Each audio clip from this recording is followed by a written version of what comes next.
The broadcast is now starting. All attendees are in listen-only mode. Good morning. Stan Stahl here with Secure the Village, and welcome to this month's webinar, Securing Your Home and Family, Part 1. So let's just jump right in. First, a few words about us. Well, let's get the slides working right. Now a few words about us. We're Secure the Village. It takes a village to secure the village. That's our mantra. Our goal is turning people and organizations into CyberGuardians. We're a 501c3 nonprofit, and we're brought to you through the generous support of our platinum sponsor, Miller Kaplan. This month, as I mentioned, we will be talking about securing your home and family with our guide, Dr. Steve Krantz. Steve's, as you can see, his credentials are quite luminous, including being on the board of directors of Secure the Village. And this month and the next, we're turning our attention from securing the organization to securing the home and family. This reflects, in some sense, the it takes a village philosophy, if you will, from the boardroom to the living room. We got to cover all of that. So our context this month is somewhat different than normal. Most people in today's world, if you're working in companies with sensitive information, have at least annual information security awareness training. That's about protecting the company, protecting the organization. This is about protecting you, protecting your family, protecting your credit, protecting all of the things that matter when you leave the office and you go to the home. And they kind of augment each other. We feel that you can better protect yourself at the office if you understand protecting yourself at home, and correspondingly the things you learn about protecting information in the office plays over back here. I mean, this is just a reflection of one of the real challenges we face, which is taking this kind of knowledge and putting it in the hands of people. Steve's going to tell you how to do this. It's much of it's not technical. It's common sense. Except the common sense is only common when you understand it, and that's what Steve's about. Some of it's going to be technical, but Steve's always able to talk technical in very non-technical ways. He's broken down his chat story into 9 chapters. I told him I think that maybe 9 may represent that IBM has 3 letters in it, and 3 squared is 9, so there's 9 chapters. We're going to do 4 of them this month and 5 next month. I'll let Steve try to explain any of that. So, Steve, without any further ado, let me shut up and just turn this over to you. I've got to make you the presenter. So that's the first thing we will do. And you are now off and running. Thank you very much, Stan. And I'm going to start the slideshow from the beginning.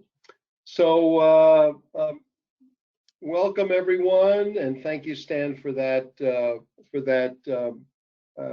lovely introduction. I really appreciate it. So again, this is a Secure the Village course for residents, and you can see the CyberGuardian logo.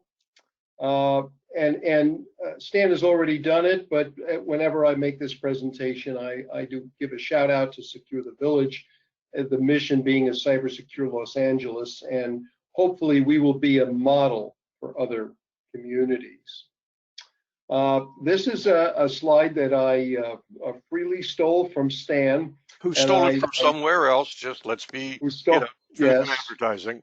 Yeah, exactly, and it always puts a smile on my face. I identify with Little Red Riding Hood, and I'm afraid of the wolf. It's a top-notch cartoon, and I hope it sets the tone for my course this morning.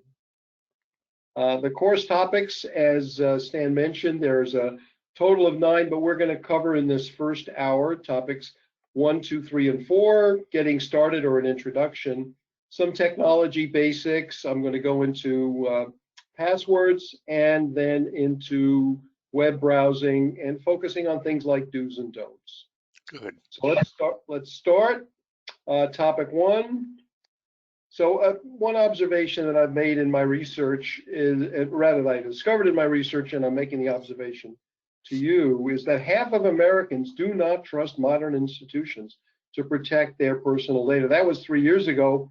it may be even worse today. And a majority of us have personally experienced a major data breach. And I'll talk a little bit about that as we go forward, some examples.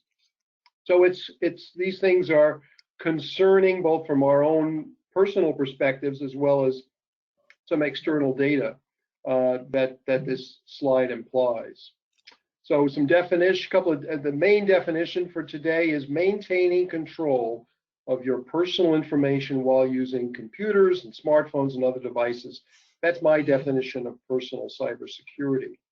And our goals here is to help everyone to avoid unintended exposure of your personal information and to be secure wherever you operate. And I've been alive since the late 1940s, gulp, and life has changed certainly in terms of computing and security. Who would have of us expected to have the supercomputer in our pockets with touch screens and all of the sound and video capabilities that we have today? And we want to operate those securely everywhere. So it's a tough challenge, but everyone is demanding it and expecting it. And I want to make the point, I think it's an important point, and I'm going to make it now, and I'm going to come back to this slide later on. There is no completely secure. Secure is a relative term. And if you look at this table, some of the terms may be familiar to you, some may not, like YubiKey or VPN. And I'm going to define them as we go. But I wanted to make the point that as you go from left to right on this table, there are things that I would deem the most secure, and mezzo secure, kind of in the middle, and then least secure. And as you reflect on this, and I'm going to be providing some background and education, so that hopefully by the end of today's first half, most of these are familiar to you, and you get the understanding of the concept that security is a relative term. And what we want to do is strive to be the most secure, but again within our own context and needs. Well, and I think, Steve, that's a critical piece of it. With what you just said, don't want to go past it too fast. Within your own context and need, the National Security Agency's need is different than the need of the grocery store in the corner, which is different than. And so part of this whole exercise is thinking through, well, what is at risk? What do I need? So absolutely, completely agree with you, Steve. But go ahead.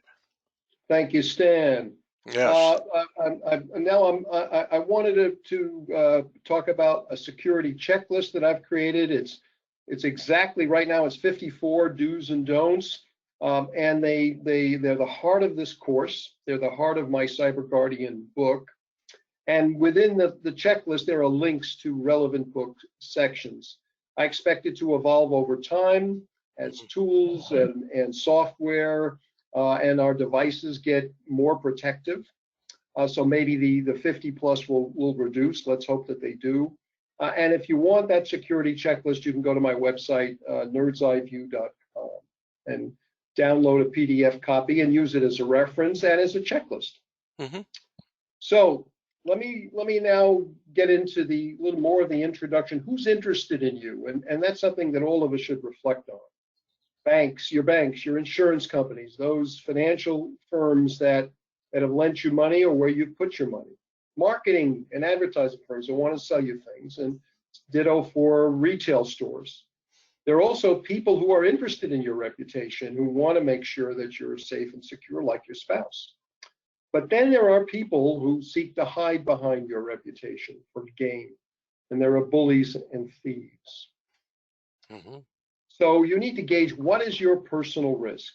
What's on, and so I list some examples here. What's online about you and your family? Social media, vacation planning, financial records. What is your personal exposure? If your accounts were hacked, if your data was stolen. Financial loss is a major concern to most of us. We want to protect ourselves financially. We want to make sure our family matters are private. We don't want our political and charitable giving exposed. So think about that when you consider how much protection you need in cyberspace. I wanted to kind of do a segue into California's new privacy law and talk a little bit about my personal pride in being a citizen of the state of California. I've lived in 3 states in my life: New York, Florida, and I wound up here in the Valley. And I'm proud that I live in a progressive state that has come up with a new privacy law that I think is a model for the country. And you can read through the details there. It is it's a little bit of an eye test for those of you who are looking at the slide. But essentially, the goal is to protect our privacy and allow us to find out what companies have collected about us and ask and tell them if we don't want to give them that data. And the next slide, again, this is an eye test, but it's there as an example. This came from a recent New York Times article about a letter that you could write to a company that you're concerned about, that is collecting information about you. And again, this letter, think of it, it's in doc form so that you can edit it. It's available for download at my website. And I provide it as a service, so to help you if you're concerned about your privacy, this is something that you could use. So now let's turn to your home. Not only are you about what you use, but what about your home in particular? What about devices in your home, and those that are on your Wi-Fi network? Are they shared? Are they backed up? Do non-family members access them? Are you or others active on social media, like Facebook, Twitter, Instagram, and there are several others that people use extensively today? So I also wanted to come back to the notion of privacy and how all of us are being tracked. Here's 3 services that, again, I read about in the New York Times fairly recently, that about 3 services. One is SIFT, one is Retail Equation, and one is Riskified. And what they do is they track us and consolidate and categorize that information. And these are services to retail, in some cases, retail stores like that Retail Equation, and for banks and investment companies like Riskified, which wants to sell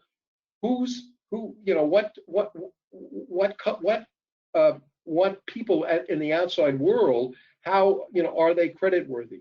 Are they fraudsters? So this is just an example of, there are services that are tracking us and categorizing the results. So in my mind, this is very concerning. And you could use that letter that on the earlier slide to write to SIFT, to write to Retail Equation, and request your information. Yeah, I think that would be a great thing to do, it seems to me, because so rarely do we consumers get a chance to see what's really out there about us. And these aggregation sites, I mean, come on, measuring my trustworthiness, what do they have to know to be able to rate that? What's the return likelihood? I mean, we buy a lot of stuff online, I'm sure you do, and with a stay-at-home environment, we're more likely to buy things online. I mean, is there real stuff here, and how's it impacting us? And it's good, as you say, through CCPA, that we get a right to ask those questions and find out those answers. So I hope I haven't made you, the audience, nervous, but this was concerning to me. I turned it into a slide, and the link is at the bottom for those who want the in-depth article from the New York Times. Well, and this is one of the things I think, Steve, as well, that we're Secure the Village is part of our mission is just to help people understand what's going on out there, and sites like that just absolutely do that. So thank you, and let me not interrupt too much, but as you can tell, Stan, I greatly appreciate your color commentary, as I would term it. Here's some examples. I'm sorry, Stan, you said... I just said thank you, yeah. Oh, you're welcome. Everyone's getting hacked, ladies and gentlemen. These are some examples. The most egregious is the Equifax back in 2017. We recently discovered it was the Chinese that did that. I consider it a criminal act that that company that's the steward of our credit worthiness information didn't protect us. Terrible, terrible thing. And you can see on lower left, the Russians tried to hack our infrastructure, our electrical grid 2 years ago. In the lower right, the Capital One hack, an erratic loaner. It isn't just governments like the North Koreans or the Chinese or the Russians. It can be essentially individual people, perhaps with a mental illness, and they do damage to us. So this is concerning. And if you want to find out what your risk is of the available information about you, I'm going to talk about that on the next slide. But change all your password if a major breach occurs. That's the recommendation right now. It isn't on a regular schedule. When I worked at IBM, we were doing it every 3 months, but I think we've evolved to recognize that when a breach occurs, change them.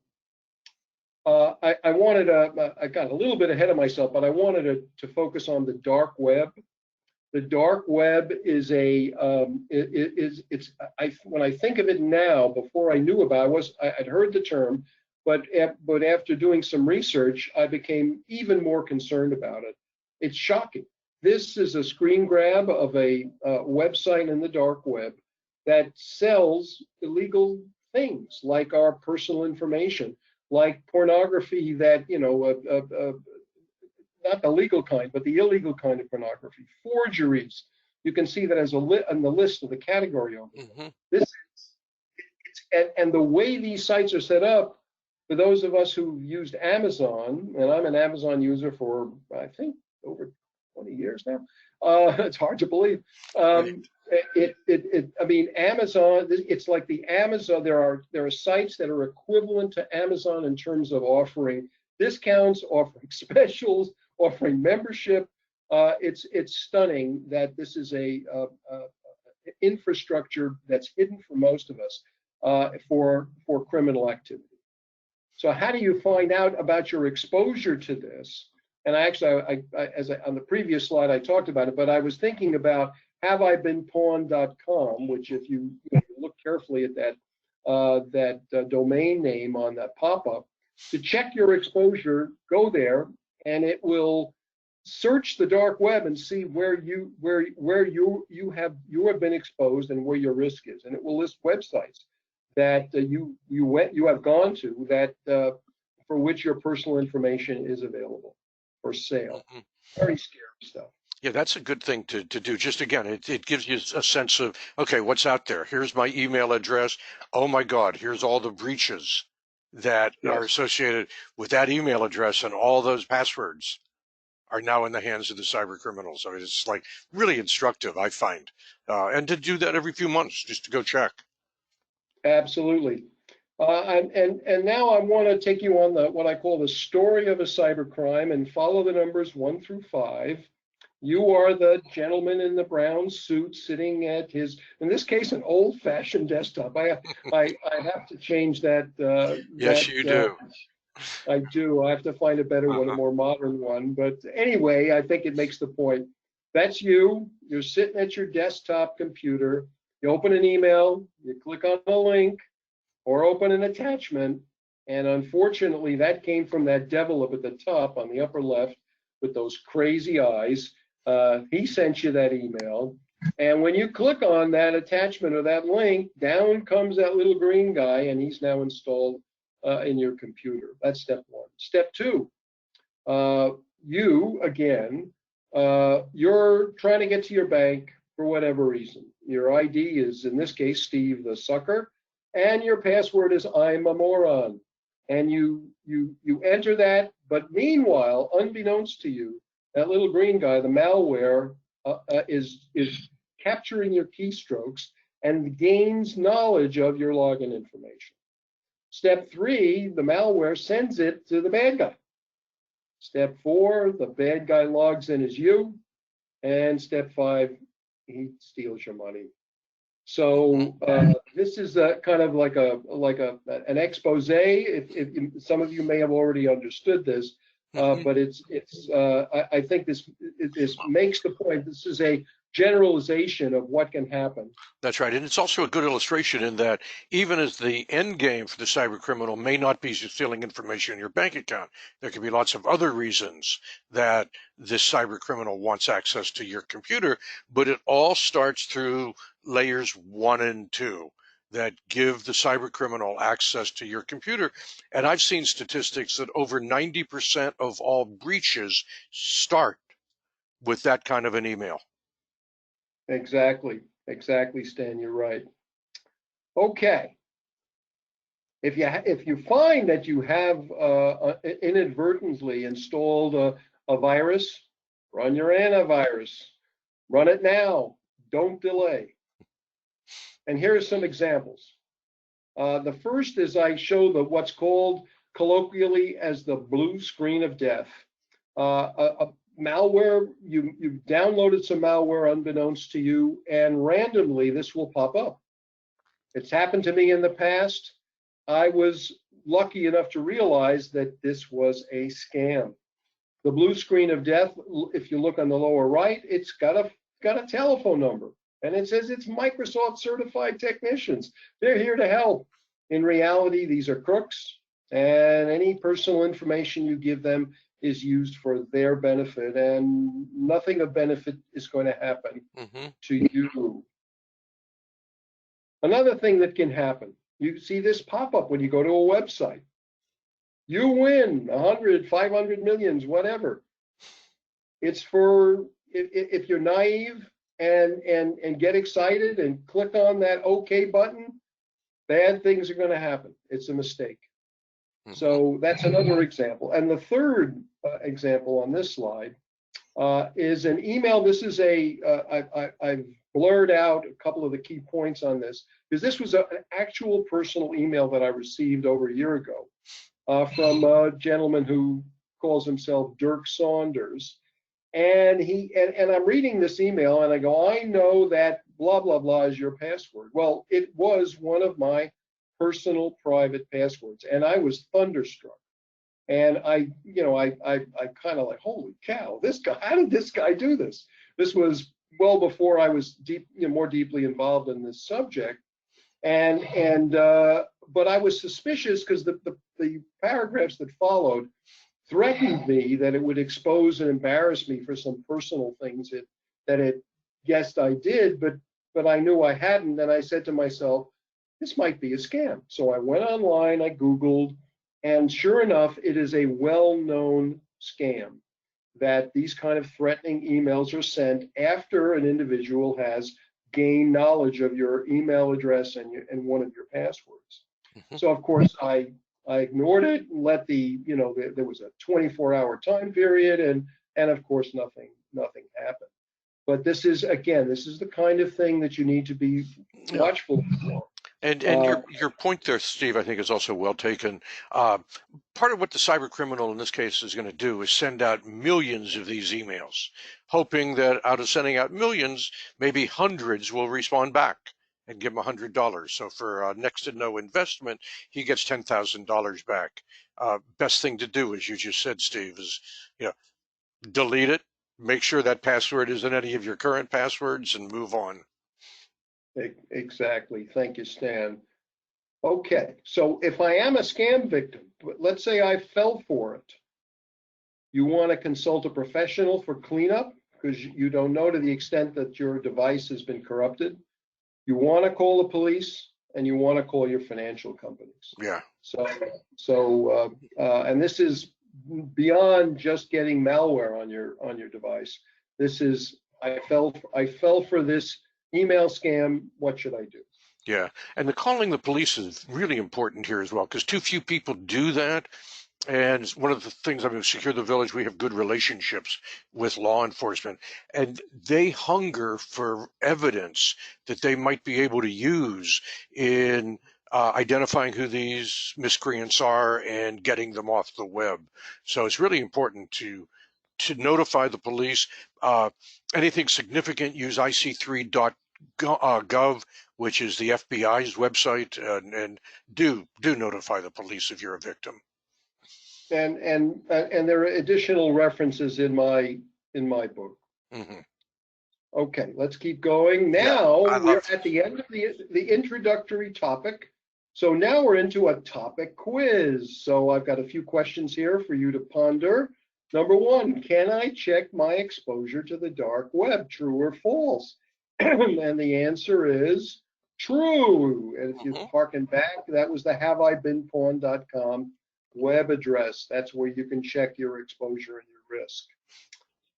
Number two, I should change my passwords A, every 3 months, B, never, C, when a major breach occurs, D, annually. Ponder that, and the answer is C, when a major breach occurs. Well Moving done. on, number three, what should I do if I have a computer virus? A, turn my computer on and off. B, run antivirus. C, consult a professional. Or D, take an antihistamine. And the answer is, of course, B, run antivirus. For those of you who picked D, I have a doctor I could recommend to you. Right. Well, and also, it's just to add, B's the necessity. If anything suspicious really is happening, you should be well advised, again here, to consult a professional.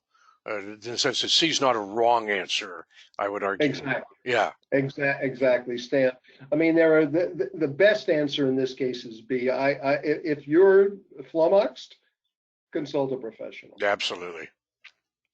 Number four, what should I do if I am a scam victim? A, consult a professional. B, call the police. C, contact your financial companies. Or D, all of the above. And think about your answer carefully. This is graded, and it's D, all of the above. Okay.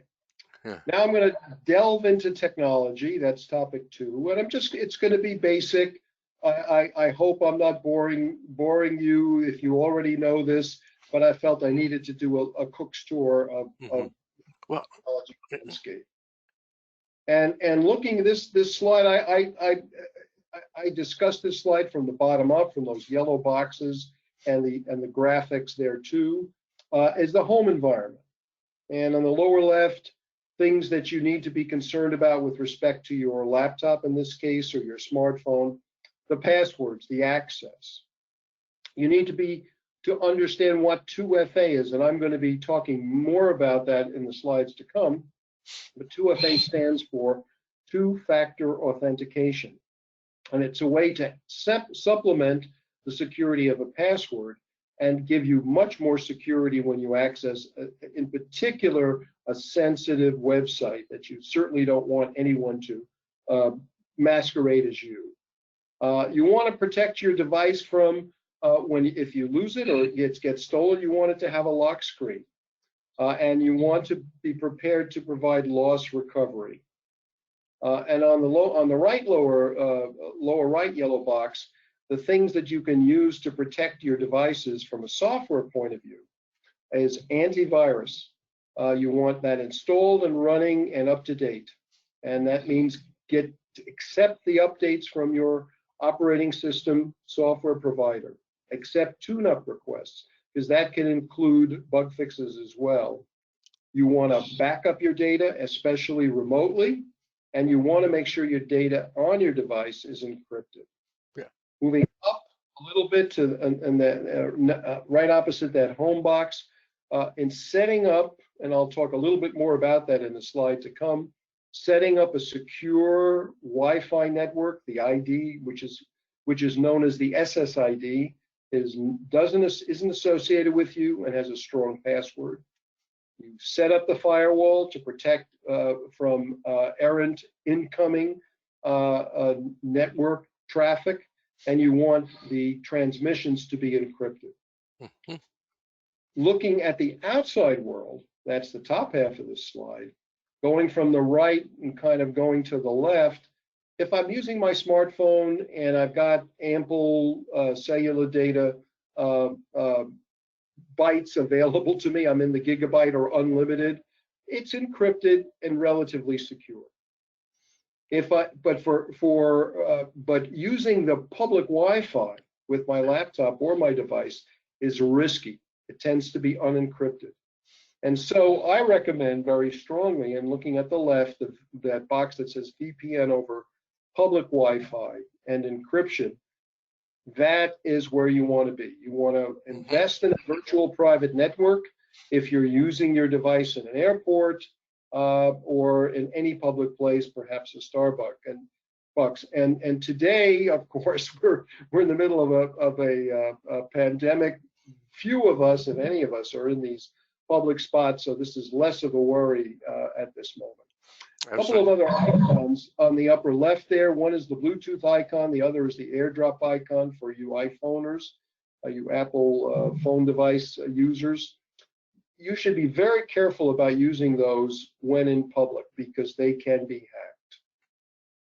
Stan, did you want to comment? Yeah, I was just going to come back on the updates part. It's a good opportunity for a shout out for Secure the Village in that every week, every Sunday afternoon, we send out an email that includes a weekend patch report that lists the major programs that week that have been patched and updated. This week, of course, we're broadcasting middle of May.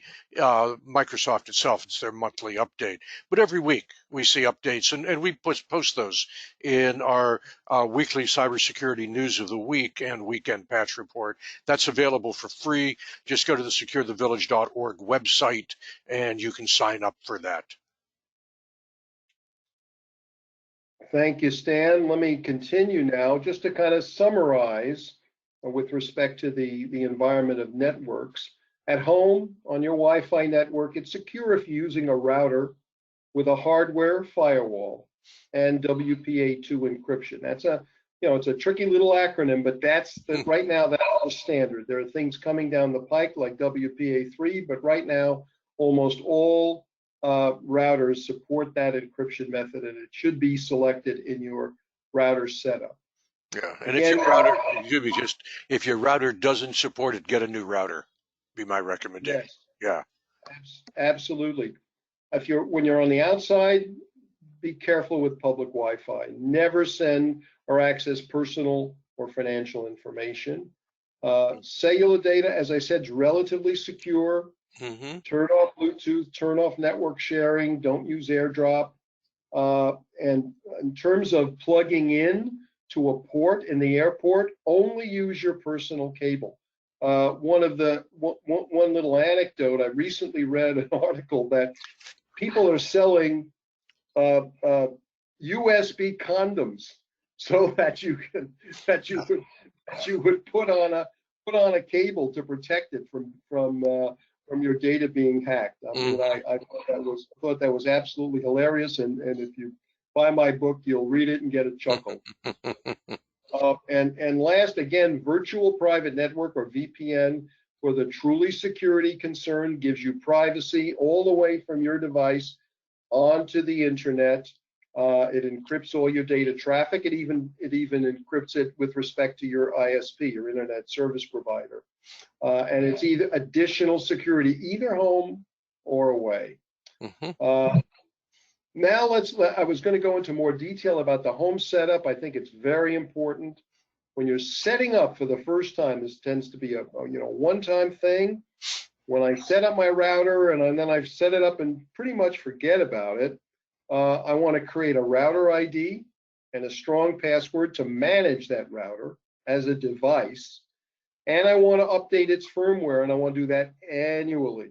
I myself am guilty of letting it go for years and potentially exposing my home environment. So put a note on your calendar. Once a year, I want to update the firmware in my router. Maybe it hasn't been updated, but you should log in as an administrator to that device and make sure that the firmware is at the latest level. Yeah, and one of the things I just recently did as we were preparing for this broadcast, call my ISP, because my router is several years old. And I thought, okay, yeah, it's time to update it, but probably get a new one as well. And it's going to be on the company, the internet service provider, not me. Well, it turns out not only am I getting a free router, but I'm getting twice as much bandwidth at half the price because the pricing had changed since I last talked to them. So there's even additional reason for getting involved with your router. Yeah. Those devils didn't tell you about those. No, they didn't. Oh, exactly. God. Caveat emptor, Yeah.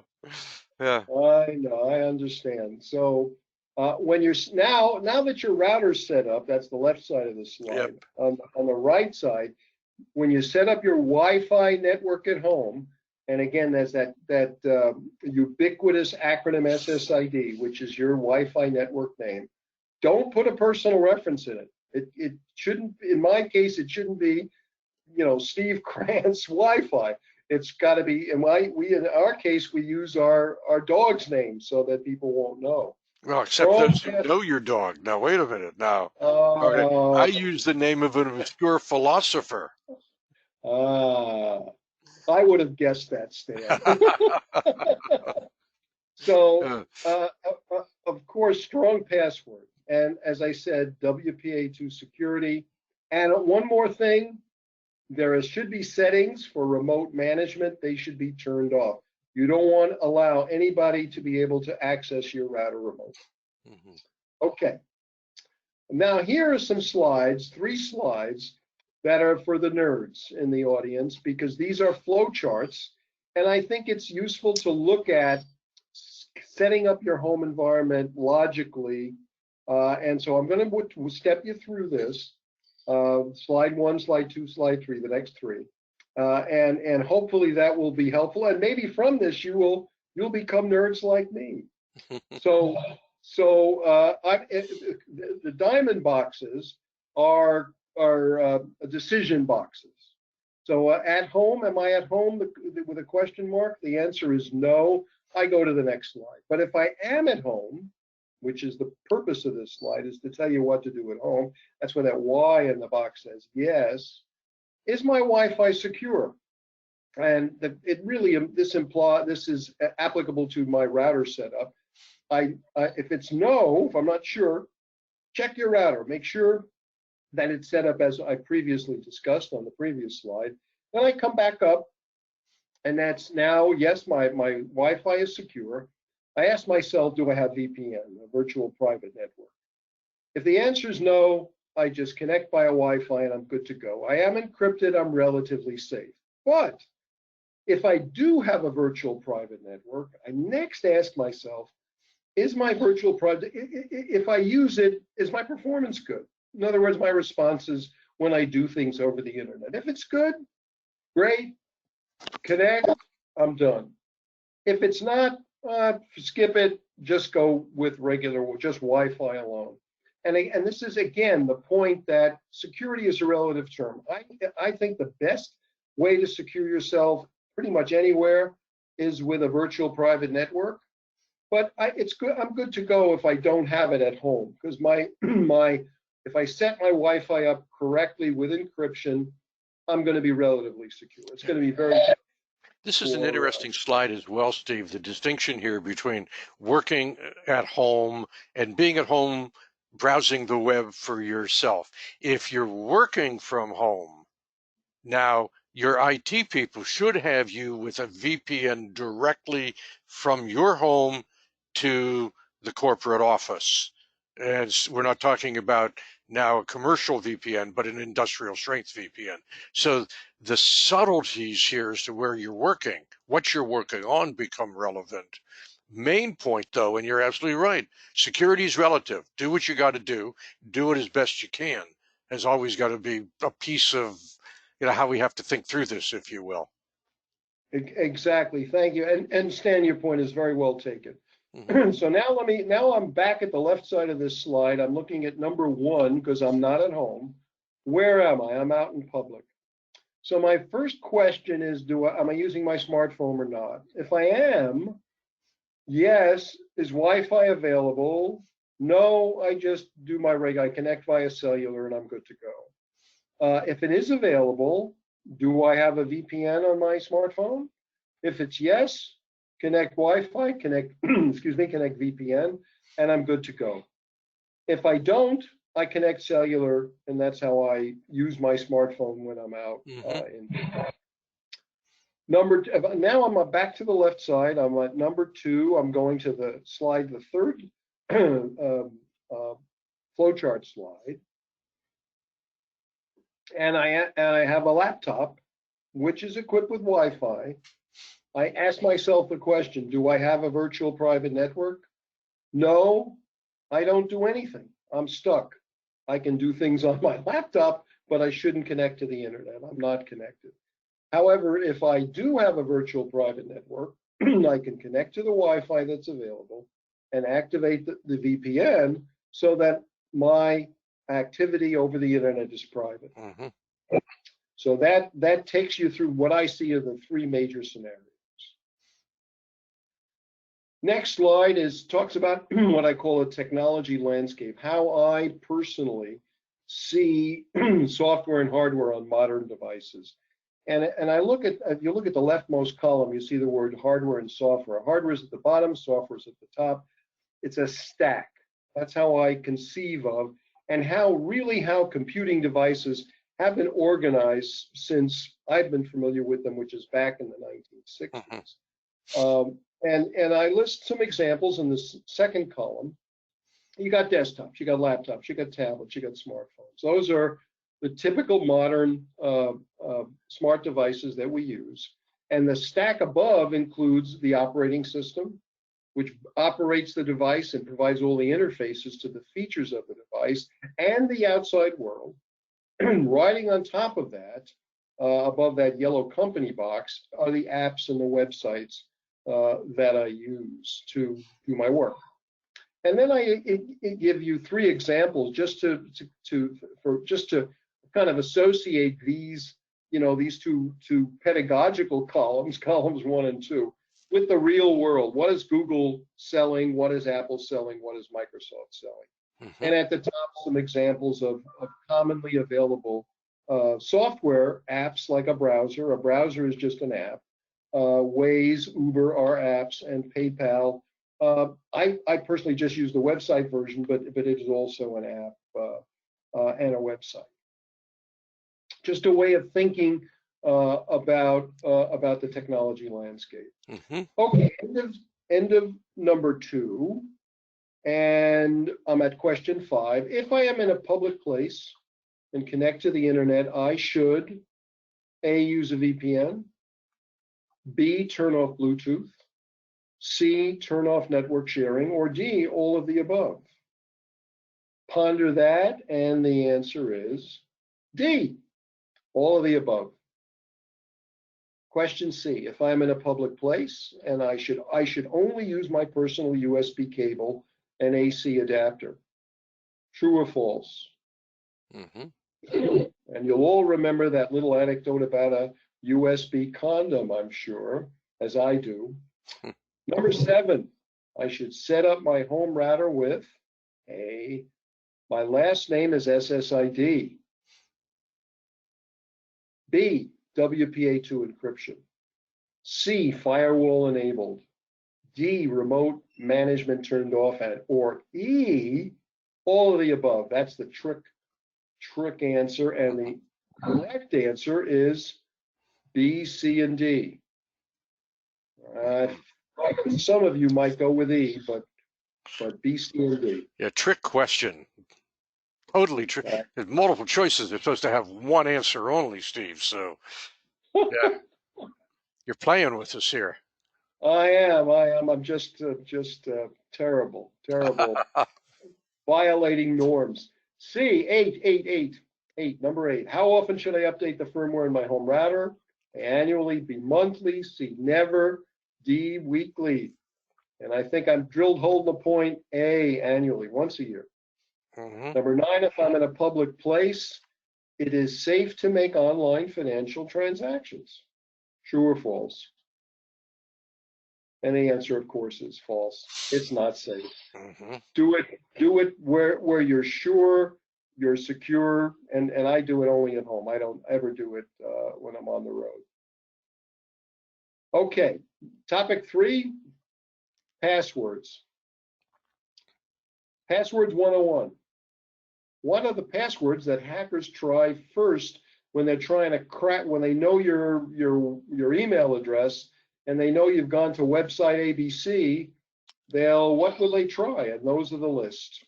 It's shocking to think that people are so lazy that they would use the numbers 1, 2, 3, 4, 5, 6, and it was 23 million times in breaches that dumb password was used. So be aware. What do I recommend? Number one, create long, memorable password phrases, and this is per the National Institute of Science and Technology. And an example, Spot has loved belly rub since puppyhood.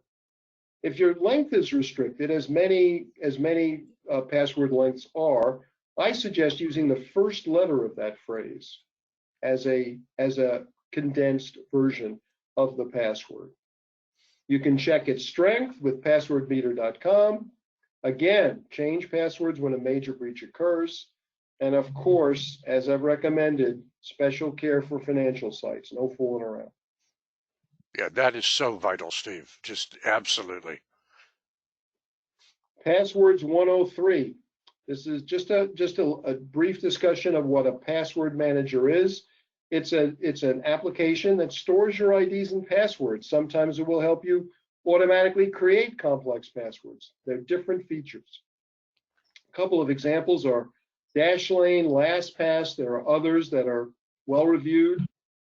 I use Norton 360 as a suite of tools, and it offers a somewhat competitive password manager, and that suite covers other security bases. So that's my personal choice. And one of the other things about the password manager that has to be stated is if your password is "my dog Spot loves to have his belly rubbed," you do not want to be having to type that into the password box when you go to your bank or whatever, the one place you might use that password. But then you might have, my son Bobby has 13 size shoes, whatever, as another password. With the password manager, you can copy and paste your passwords. They'll automatically put them in for you, so you don't have to write them. And that to me is a major feature of, it's not just a memory. I can't remember that many passwords, but it's like I don't have to type in that many passwords. Also, as a very valuable thing. It will fill it in automatically for you from your device. Yes. Okay. Now here's what you could think of as a supplement to password technology that I think is critical. Yeah. And so let's just step through for steps 1, 2, and 3. An example of what is two-factor authentication, or that earlier I used the acronym, the number 2FA.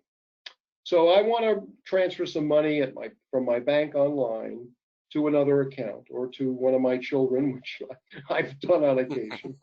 So number 1, I request a dollar transfer, and I log into Bank of America, but it won't let me log in unless I complete a two-factor authentication, which means step 2, it'll send me a number code. It'll go to my smartphone, a separate device, and then I enter that on my laptop. And once I've done that, Bank of America says, "Oh, that's him. I'll let him in." So this is a kind of a schematic, a diagrammic way of understanding what is a critical thing to do for your critical accounts, like all your financial accounts. So if it's available, and in most cases today, smart companies, credit card companies, banks, investment companies, they've all offered this as an option, and it's an option we should take advantage of. Use it. There are other apps that can make it even more secure. I mentioned Authy, Duo Mobile, Google Authenticator. One of the reasons that you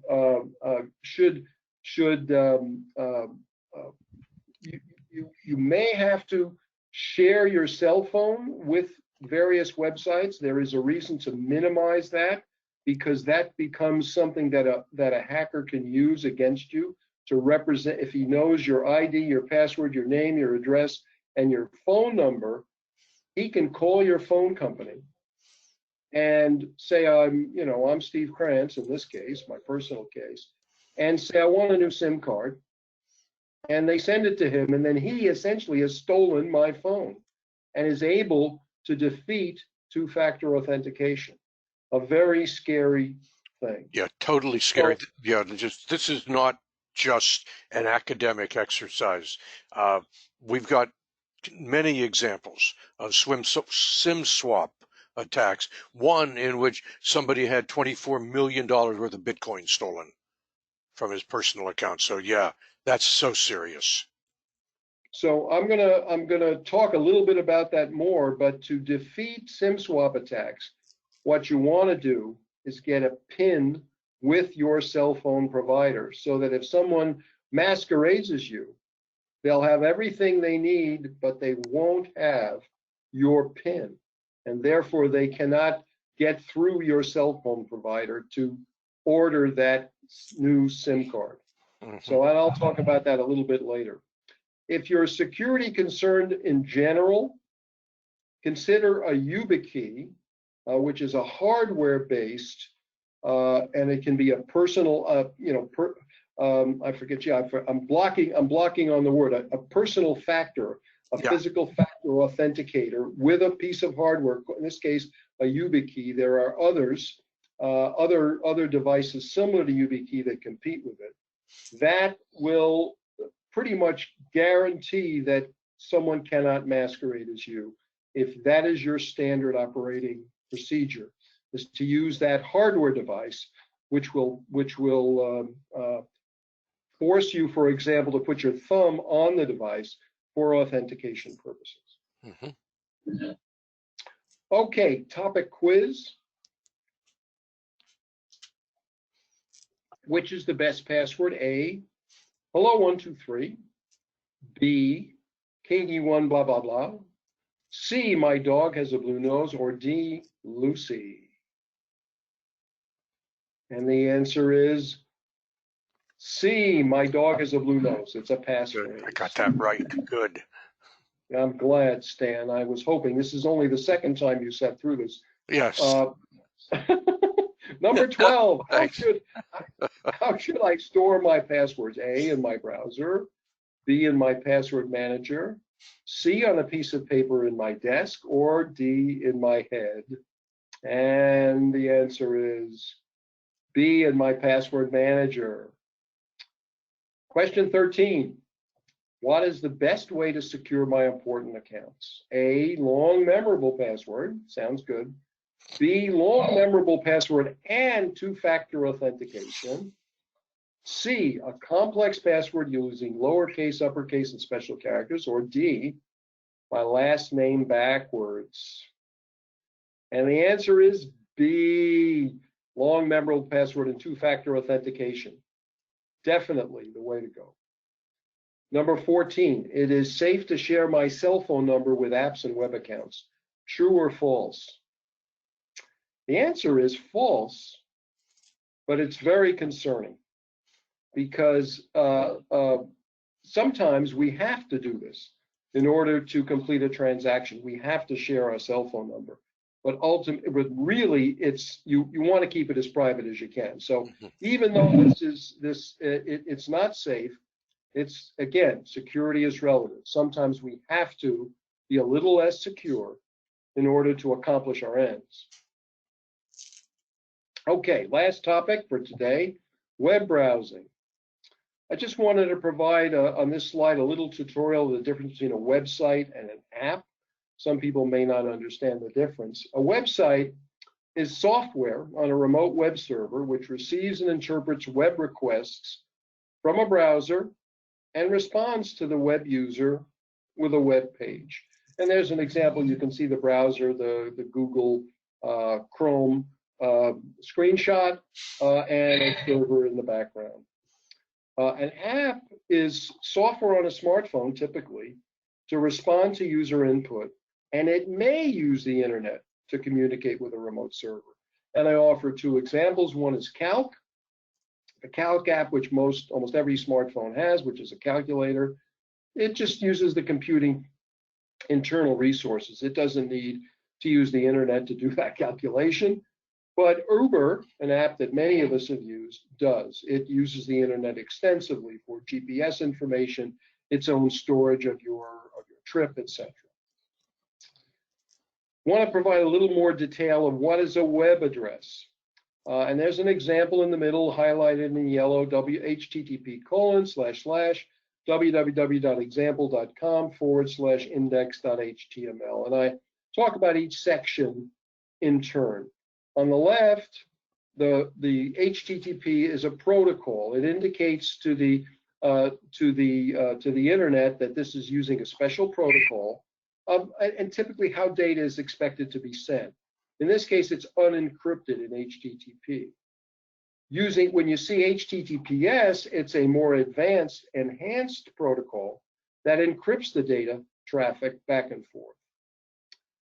And here's an example of what that means for just to help you. If you don't understand the difference between HTTP and HTTPS, HTTP is the equivalent of a postcard when you mail it. It's exposed. It's visible to everyone outside. But if you send a letter, the message is in the envelope and it's hidden. It's covered up, and that's the equivalent of encrypted, or the benefits of the HTTPS protocol. Moving to the middle, the www.example.com. On the lower right is a little bit of an explanation. It's called a host name or a domain name. It's converted by a domain name server to a unique internet protocol address, and there's an example of a number I made up. And the third part, and that actually guides the internet to the server, the device where the information you seek is housed. And the last part of this, the third part, is an optional file name, and it's typically HTML. It can be other types as well. Mm-hmm. Want to provide some clues for security now. Now, the previous slide was tutorial. This is for security. And I'm recommending using browser clues to determine relative website safety. If you look on the left side, you've got, this is an example where I extracted a screenshot of a PayPal website, and you see a little lock to the left of paypal.com. That lock indicates it's relatively secure, and it means encrypted with the HTTPS protocol. If I go to the right, we may actually see the words. I know in my Chrome browser, I see the words not secure, which reflects the use of the HTTP protocol. Now, this can be a problem and may not be a problem. This particular website, which I happen to be familiar with, it's not. This is more of a casual information exchange. It's not a site like PayPal where you want it to be encrypted and secret and private to you. So that's an important clue when you're browsing. You want to use primarily HTTPS websites. And one of the things the web browsers are doing as well to make this easier is they're blocking access to sites that are not HTTPS. I mean, they're forcing you to go through hoops if you want to go to those sites anywhere. And given that the shift from HTTP to HTTPS is an easy thing for a company to do, you can get the required technology for free even. I think we will see over time more and more sites using HTTPS rather than HTTP. Agreed. Thank you, Stan. That's why I'm here. So I know. And websites can be frauds. They can be gamed with phony ads. If you're not sure, enter the web address yourself or from your favorites or your bookmarks. One thing I strongly recommend, establish accounts at important online services before fraudsters do it for you. Like in my case, being a senior, Medicare, Social Security, the IRS. I just learned about, and I'm going to talk a little bit about it later, the IRS has a new IP identity protection PIN, the IP PIN from the IRS. It prevents someone from submitting your taxes for you. You want to get one. Mm-hmm. Go to irs.gov and get it. So a very important example of how to protect yourself when you do things. Even if you submit a paper and you go to H&R Block or your accountant to submit your taxes, you should invest in an IRS IP pin. Banks and credit card accounts should be set up in advance. And even if you don't deal with them in an online manner, you want to prevent somebody from doing it ahead of you and pretending, masquerading as you, and clean up your data annually. Expect custom ads based on your shopping habits. This slide focuses on that. If you're shopping online, trusted known stores. If you're not sure, go to betterbusinessbureau.org. Don't click on pop-up ads. They may be okay, but why do it? It's a risk. Mm-hmm. And if you can make yourself more private by going incognito, which is an option available in the major browsers. You can use as a search engine DuckDuckGo, which offers privacy. And you can install browser extensions to reduce the amount of tracking that will occur on the internet about where you're going. And this is something that has actually improved recently. And Stan, I know you can comment on this. The first step in website interactions, surprisingly, is unencrypted. I don't expect you to and I'm not going to walk you through these details. It's in my book, but there is a way to encrypt that first step on your device. There is a way to do it. I give an example with Chrome and with Firefox. Stan, did you want to comment on that? Yeah, just what you said. This is one of those things where the technology is getting better and better. All of Microsoft with their Edge browser, Google Chrome, Mozilla Firefox are in the process of automatically encrypting the DNS interactions, but that's still in process and something users have to do themselves. But expect it to change. Yeah, we're headed in that direction, which is encouraging. Mm-hmm. And here the table is suggestions for choosing a browser. I list Chrome, which I think most of us are at least aware of, if not users of. It's the most popular, it's extensible, it's multi-platform. Tor is something that the guys on the dark web use, believe it or not, because it offers the best privacy. Because you can use Tor and it basically no one can track where you went through the internet to get to your result, to your source. And that's why the fraudsters use it, because they're going to the dark web. Firefox, very powerful, well-known, standard kind of a browser, very close to Chrome. Opera, I'm less informed about, but it is based on the reviews I've read, it's the best performer. Edge is an up-and-comer from Microsoft, and knowing how powerful they are, they're going to keep improving it. The Samsung Internet's advantage, it's integrated with Android devices, and Safari is integrated with Apple. So there's a menu of choices for you to consider. Now we're almost at the end of the presentation, and I'm giving you this is not the final exam, but it's a quiz. When browsing to a new important website, what should I do first? A, set up an account. B, read the home page carefully. C, check the bottom for contact information. Or D, examine address bar details to make sure it's secure. And the answer is D. Examine that address bar, as I suggested. Perhaps it should be HTTPS, especially it's an important website, something with information that you want to keep private. 16, DNS requests to websites aren't encrypted in general. True or false? And the answer to that is true, shockingly enough. 17, how should I minimize tracking of my browser activity?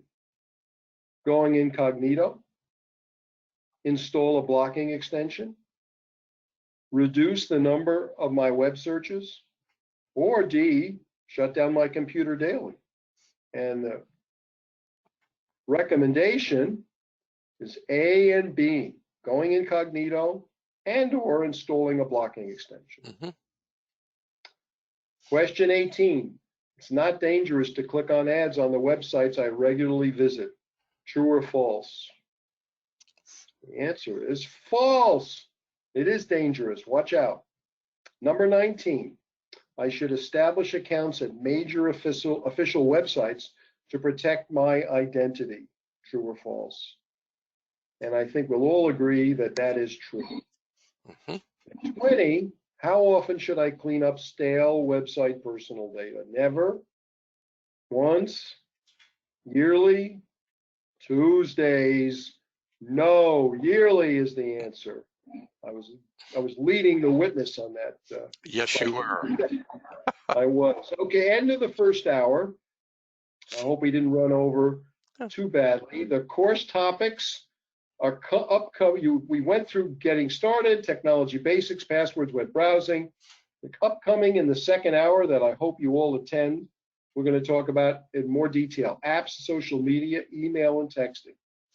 We're going to talk about gaming, parenting, working from home. Then topic 7, personal computers. 8, smartphones and smart homes. And finally, winding up with finances and files. Coming back to that earlier slide about secure as a relative term,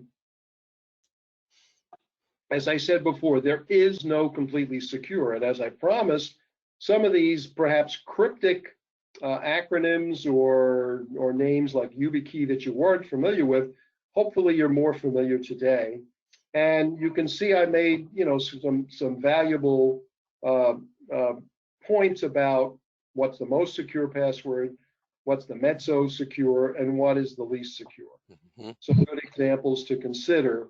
And the point is, again, there is no completely secure. What's my top 10? My top 10 recommendations. Number 1, which we're going to really talk about in the second hour in more detail, freeze your credit at the 4 credit bureaus. And check your credit rating annually at each. Set up 2FA at your important accounts. Mandatory today. Mm-hmm. Set up your own router, as we went over. Keep your software up to date. We'll talk about that more next hour. 5, install antivirus. Again, we'll talk about that more in the next hour. 6, long, memorable, unique passwords. 7, we'll talk about this in detail next time. In email, don't click on attachments unless sure of the source. So, although I did give you some examples of where that can be dangerous. Mm-hmm. 8, maintain a remote backup of your computer files.